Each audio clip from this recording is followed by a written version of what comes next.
Hi guys, and welcome back to Higher Hertz. My name is Justin Lethbridge, your online cello teacher, and in today's video, I wanted to kind of follow up on the video where I was talking about career options with cello, and I wanted to go a little more into detail about how to actually play gigs, how to do weddings and private events, the music you need to cover, kind of how to get into it in your area, what are the expectations, and what can you expect to make. So hopefully this video will be somewhat of an instructional video, although I want to caveat right at the start by saying something that I reiterate a lot, but all of this stuff is easier if you are practicing a lot and you've been playing for many years. In fact, sometimes it can even come as a surprise once you have been playing for many years to realize, oh, I can do this. So let this be the word of warning. Don't just sort of expect that a few months or even a couple of years of practice will probably be sufficient to be getting a lot of gigs. But realize that it is an awesome goal, and you can probably start making money from cello actually even a few months in, like just a little bit. So we're going to talk about that. So basically what you need to start with if you want to have gigs is you need to have repertoire. So repertoire is a fancy term for the music that you play. We use it in classical music, and the normal stuff that you will play, if it's classical music, is going to be from the Baroque era. So as a cellist, I think it's really important to work on the Bach cello suites because those are great if you're just playing by yourself. If you are hired to be part of like a string quartet, then the cello music for that is probably going to be pretty simple, and it's probably going to be prepared by the violinist or the manager or whoever had managed ahead of time the group. So you won't really have to worry about that, but it helps a lot if you already know the music. So looking up famous Baroque pieces is going to help a lot. Just starting to get them in your ear. There's like, if you look up Baroque wedding, music or classical wedding music, there is a list of standard stuff. And they all have kind of weird German names a lot of the time, but they're all very recognizable. And I think that's really step one. Like if you don't know what the song sounds like, it's going to be really hard to just like read it on the gig. Now that kind of brings me to step two, which is improving your sight reading. Especially if you're doing a gig where you're coming on as somebody else, you may not have that rehearsal time. You may not have a rehearsal at all. Maybe you just get there a little bit ahead of time. So that's very typical of these gigs and private events. If you get hired to come play, if you're in a small enough area and, people want to make sure that it does sound good, you can get together and rehearse beforehand. But when you think about that in the professional world, that's a whole extra engagement, that rehearsal. So usually that rehearsal is not being paid for, and so it doesn't happen at all. And that's why people need to be able to show up to a gig and be able to sight read. So what I'd recommend for being able to sight read is to just find simple sheet music, find a songbook, maybe even just go buy one from like a guitar store nearby, find a songbook, something ideally in bass clef, but I also think it's super, super useful. I can pretty much fluently read treble clef down an octave so that I'm able to read things that were written for treble instruments and then still play them in the normal cello range as well. So I highly recommend practicing that as you're practicing. Try to get to know all of the staves and just try to practice reading music, because the quicker you are at being able to do that, the more versatile you're going to be able to be in the gig. Now, over time, you'll want to be able to build up your own repertoire, and that will come with playing a lot of gigs. But to get started, you're going to need something to show that you can play music. So I think it's really helpful to try to get 3 really strong pieces that you can play really well, and you put a little bit of effort into making a good recording of. This is going to be what you can send to people and say, hey, I can play cello, I can do this. And I think the repertoire for that, Bach suites are awesome, some melodies are awesome. Basically anything that would be related to the music that you would play. Now, I mentioned melodies, and related to the Baroque era music, which is typical of the classical side of things, a lot of private events want more modern and more pop stuff. And there's a lot of books that you can get that will have like relatively well transcribed melodies. So these are a little bit hit or miss. Sometimes you end up with a great arrangement and you're like, wow, this really captured the song. Sometimes you end up with something that was real pain to read, did not come out sounding that great. And for this reason, experienced performers of these sort of things will build up their own repertoire. And at this point, I have sort of a normal list of 30 to 50 songs that I don't need any sheet music for at all, so that I can be even that much more versatile. So maybe even for some people 30 to 50 is a pretty low number, and they actually have hundreds of songs memorized and thousands potentially playable. So you can really go any extreme with this.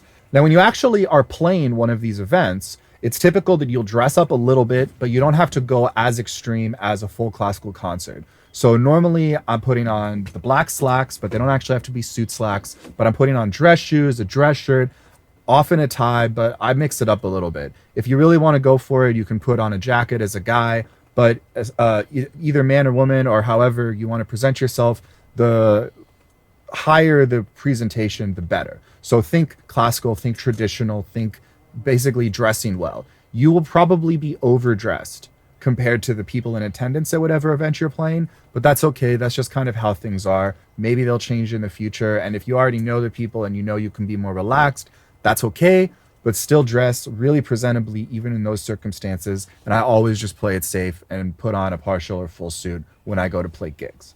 Now, again, when you show up, you might not have had rehearsal time, or, maybe it's just it's just you playing solo. So what you want to do is make sure to get there with enough time to park, get to where you need to go, account for any error in traffic or finding out where you need to go so that there's wiggle room in time. I always, as a cellist, get where I'm going about 15 minutes early, 10 to 20 minutes. 20 minutes is a long time to actually be sitting there. But I also, whenever I'm trying to plan my timing out, I always am really, really conservative with time. So I'm one of those people who, if it's a social call, I'm probably going to be 10 or 15 minutes late. And that means that I especially have to work to make sure that I am absolutely managing to plan how to get there 30 minutes early, probably even planning how to get there an hour early, so that in reality I get there 30 minutes early, and worst case scenario is merely that I'm there too early and that I sit in my car for a little bit before going in, right?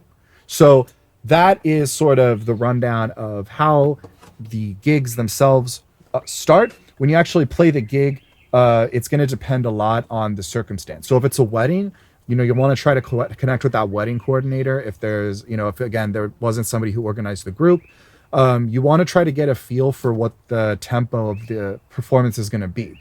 So for example, a wedding, it's going to depend on what type of wedding it is. If it's a Jewish wedding versus a Catholic wedding, there's going to be some differences there. So if it's really helpful to have some person who can give you a line of sight and kind of cue you just to make sure that you're doing it, because it's actually a very crucial role to come in at the right time and to be able to play. Now, when you're actually setting up, you want to set up minimally, put your cases off to the side, be presentable. You'll probably have to bring a music stand for your music. Most places aren't going to have a music stand. So if you need music, you need to bring your own music stand. Also be considerate of the floors. So I have basically 3 different options. So my end pin, I have a rubber stop on it, which is really great for not getting a hole in the floor.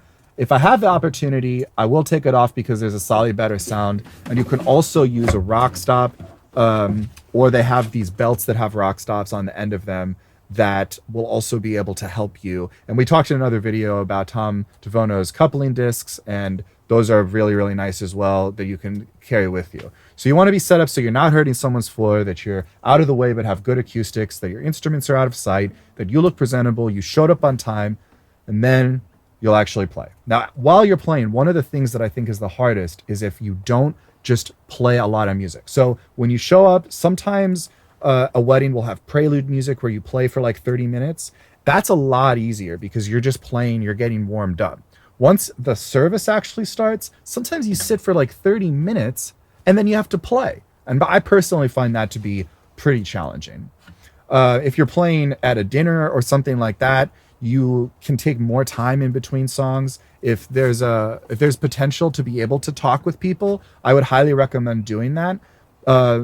This brings us into the monetary section of this conversation, but you always want to be the most presentable for tips, because the tips are really going to be how you make the most money from certain of these events. I would say that probably on average, if I'm playing a wedding or a private event in the city, on average, I might be getting a 20% tip or a 30% tip. So it actually accounts for quite a lot. You want to make sure that you have that rapport with people, that you showed up and gave them a really great experience, that it wasn't about you and your music that you came and provided for them and had a great rapport and had a great time. And because of that, they want to reward you. So let's talk for a moment about some of these different possibilities. So right from the get-go, you can go to a local farmer's market and play the few songs that you know. There's always people scratching out tunes, and it's a great way to just feel comfortable playing for people. You might even make a few bucks. On a related note, if you know anybody who has a church, any sort of service like that, they will probably be lenient in having you come in, probably at first for free, but that's going to be how you get a lot of experience playing in those circumstances where you're not playing and then you're playing, and also just being practical with what the different repertoire requirements are. Now, one thing that is the potential for people, I don't know exactly what the state of cruises are going to be going forward from COVID, but as far as a long-term strategy for some of these things, cruise ships can pay really, really well. And I know musicians, they'll go for like 4 months and they'll make like $40,000. And that compared to making $50 to $100 an hour for a wedding only occasionally or whatever, that can be pretty good money. But you do have to be away at sea for the whole time, and that can introduce a whole host of other problems. They also want you to know about 200 songs usually, so that guests aren't hearing you play the same things over and over again. But this stuff does scale up, and that's my only point. It can start as simply as just finding a place where people gather and trying to play and seeing how it goes, slash being able to do things with your local community groups you're already involved with, up to weddings and private events that you pay, up to things that actually have contracts attached to them because of the caliber that you're at. Now, one final thing I want to talk about is how to promote yourself online. So there's a lot of really great websites that you can get on. Just search, basically start as a consumer. Think, okay, I'm searching for a cellist. And then the websites where you find people on, you can then try to sign up on that website. And again, if you've already made your demos, that's a place you can upload them. You can also make a website. And I personally have had less success with the website. I think, people really want that trust, that validation. People are more willing to send money to someone they don't know, or to hire someone to pay them for something they don't know, if it's on a larger website that has a lot more backing behind it, verified reviews and that sort of thing.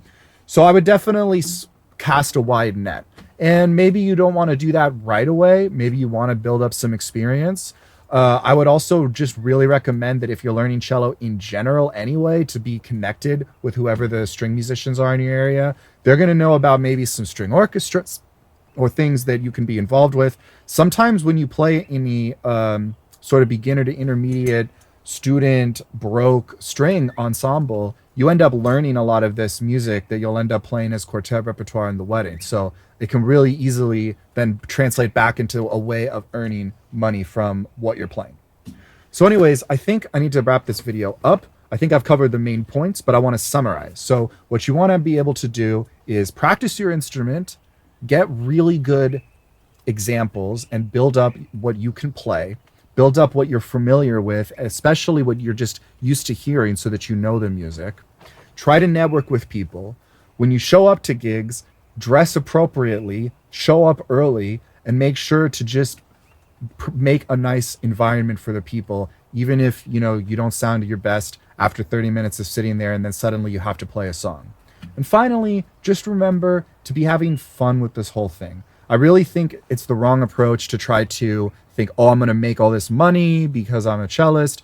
You may not even make back the money that you're spending for lessons if you're also taking lessons, at least for a really long time. So that really should not be the goal of doing this. But if you're hoping that at least you can offset some of the, what you're doing, I mean, there are some very, very creative people out there. And I don't say, there's a correlation for sure between the quality as a player, the experience as a player, and the money you can earn. But it's certainly not for sure. And like I said, I think you can start making money right away. And when you do that, it's such a good feeling, especially if you want to continue with music and you want to know that it's kind of viable financially. It's such a good feeling when you actually make that first like $50 from playing at a coffee shop and the owner, tips you for thanking you for your time. That feels great, especially when it's the first time you've ever earned money from music, and it'll hopefully help motivate you to go even further. So with that, I think this video is finally done. Once again, my name's Justin Leopard. I'm also known as the Vagabond Cellist. This has been a production with Higher Hertz. It's the channel you're on. It's the channel where I send lesson videos out into the ether for you guys to learn. So subscribe for more lesson videos. Let us know in the comments how things are going for you with your own cello journey. We appreciate you guys watching. We'll see you in the next video.